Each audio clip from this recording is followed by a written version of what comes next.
I've always thought I understood death. Tonight, I realize how little I know. The mortuary at the edge of Brackenridge feels different when the sun has gone. The air is heavy, almost sticky, and the faint scent of flowers, some fresh, some long decayed, clings to my clothes. I trace my gloved fingers over the cold marble table, and for a moment, I swear it shivers under my touch. Finn, the security guard, keeps glancing at the monitors. I can hear his breathing fade down the hall, though he insists he's fine. But I know the quiet isn't empty. Something is moving just out of reach. A small laugh, childlike and soft, brushes against my mind. I turn, but the aisle is still. I shouldn't be feeling it. None of this should dwell, but it does. By morning, I'll understand one thing. The mortuary doesn't just hold bodies. Kept. And sometimes, it opts for. I couldn't shake the feeling that I wasn't alone. That whatever moved here, it stood hidden in the room, eyes fixed. Tonight, the mortuary felt heavier than usual, as if the air itself was holding secrets I was forbidden to see. I ran my fingers along the steel drawer handles. They were unnervingly warm, like something had passed through, brushing past me without a sound. My instincts screamed that the space between the caskets wasn't empty. Behind me, Celine crouched, her camera recording every quiet moan and breath. I could feel her tension, and somehow the air itself pressed closer, carrying a faint sweetness that smelled like decayed roses. It made my skin crawl. Oren shuffled past, muttering in an old dialect I didn't understand. He traced the cracks in the floor as if the building were alive and speaking only to him. "They recall," he murmured, almost to himself, "even the ones you think are silent." A door slammed somewhere behind us. The lights trembled, and I felt the key Oren gripped tighten in his hand. A key to a chamber I had no desire to enter. The quiet that followed was worse than the noise. It pressed against my chest, patient, knowing. By the time the clock struck 1 a.m., I realized the mortuary wasn't still. The dead weren't just resting, they were waiting, and tonight they were deciding who would leave, and who would stay. I felt it before I saw it. My own shadow moving in a way that didn't belong to me. And I realized it wasn't mine alone. The air in the mortuary was heavier tonight, carrying a metallic tang that lingered at the back of my throat. I could sense something shifting, silent and deliberate, just beyond the edge of my vision. I carried a tray of chemicals, trying to keep my hands steady. Behind me, faint footprints appeared on the polished floor. I stopped, my heart hammering, when a whisper brushed against my ear. "Don't look away." I swallowed, too afraid to respond. Outside, a volunteer leaned against the barriers, trembling as he clutched an abandoned stroller. He spoke softly to no one, insisting he saw tiny fingers tapping at the glass. I wanted to comfort him, but a creeping dread pressed against my chest. The feeling that someone or something was watching us both. From the shadows, a historian stepped forward with a flickering lantern. The light caught the names scratched into the barriers, pulsing faintly, almost like a heartbeat. I stared, realizing the mortuary retained every secret, every sorrow, every promise broken. Then a low clang reply from somewhere behind us. The cold deepened. My breath caught. The volunteer's tears froze on his cheeks. The lantern wavered in the historian's hands. The silence had weight now, and I felt it pressing against my very soul. By the time the night ended, I knew one thing. The dead of Brackenridge didn't simply sleep. They waited. And sometimes, they brought the living closer than they wanted to be. I noticed the air growing heavier, almost as if it recalled every secret I had ever tried to bury. The old timber boards groaned softly beneath my steps. Shadows stretched across the hall, pulsing like something vital, waiting just beyond my vision. I froze when a faint handprint appeared on the coffin lid I was examining. Moist, cold, unmistakably human.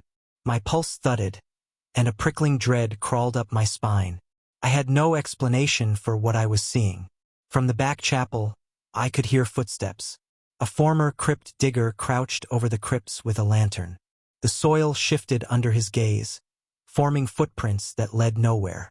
A murmur grazed my ear. You dug where you shouldn't have. I felt it linger there, pressing against my thoughts. In the embalming wing, flowers I had arranged began curling backward, petals twisting toward life in a grotesque imitation. The scent of rotting jasmine wrapped around me, clinging to my clothes and my flesh. I shivered, trying to pull myself together, but the reek didn't leave. A low moan vibrated from beneath the floorboards. My hands trembled. My knees weakened. My pant hitched. Something was moving below, between the living and the dead, waiting for the perfect moment to make its presence known. By dawn, I understood that the mortuary was not just a place for corpses. It listened, it recalled, and it opts who would survive the night. I felt it in the air, the cold carrying something older than the edges themselves. Something that stained by every death it had seen, and every step I took. The mortuary felt sharper tonight, the aisle biting at my flesh. Every footstep fade flatly like it belonged to another, a soul yearning. I paused, noticing the letters etched into the barrier's shimmer faintly under my flashlight. Names glowed for a moment, winking like candle flames. My throat tightened. I had studied the restless dead before, but I had never felt them this close, this aware. A volunteer shifted beside me, carrying vials of ritual oils. I watched the mist curl from the containers, wrapping around her arms like fingers, leaving icy streaks on her flesh. She shivered silently, and I could feel her fear pressing against me. Downstairs, the sound of a heartbeat hummed beneath the floorboards. Slow, deliberate, not mine. Something older, patient, and undeniably alive. I felt it settle under my feet, waiting. A low thump rolled through the hall. Notes scattered from my hands. The lantern flared. The air was no longer still. The mortuary had made its choice, and I could feel it weighing on us all. By midnight, I understood that the dead of Brackenridge did not merely linger. They reached, and sometimes, they took a life to make space for themselves. I could feel the silence pressing down, heavy enough to steal the words from my mouth, leaving only the fade of my own heartbeat. The mortuary seemed almost alive. Shadows slithered across the floor, curling and stretching as if searching for something. Someone.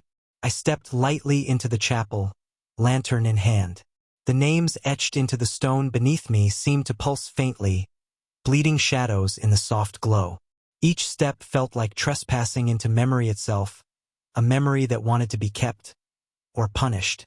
Nearby, a young chemist recoiled at the vials she carried.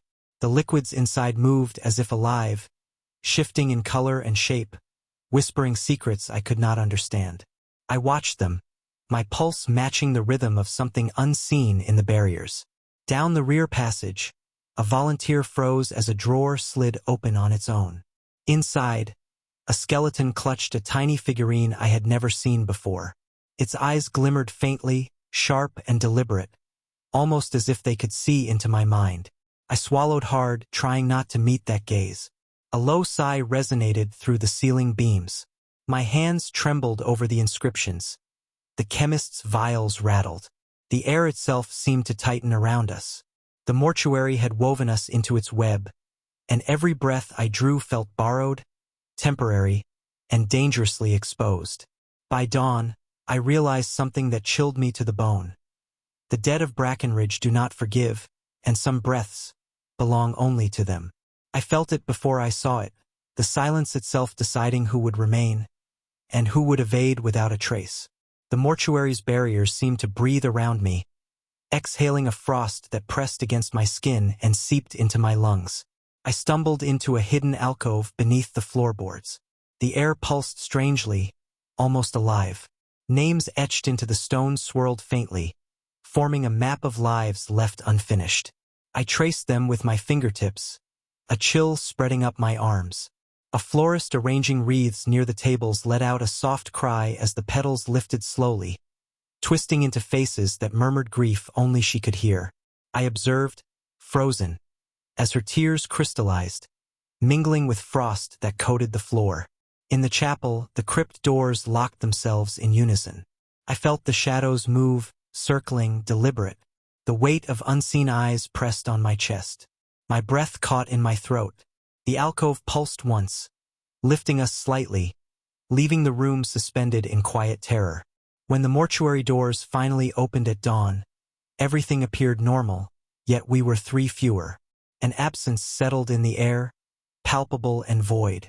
And then a whisper, faint but deliberate, slid through the quiet. Brackenridge recall. We collect what is owed. The dead had singled out. I saw it with my own eyes. Not every door is meant to be crossed. And voices that should never rise again. Subscribe to the Veil of Secret for more stories that will haunt your nights.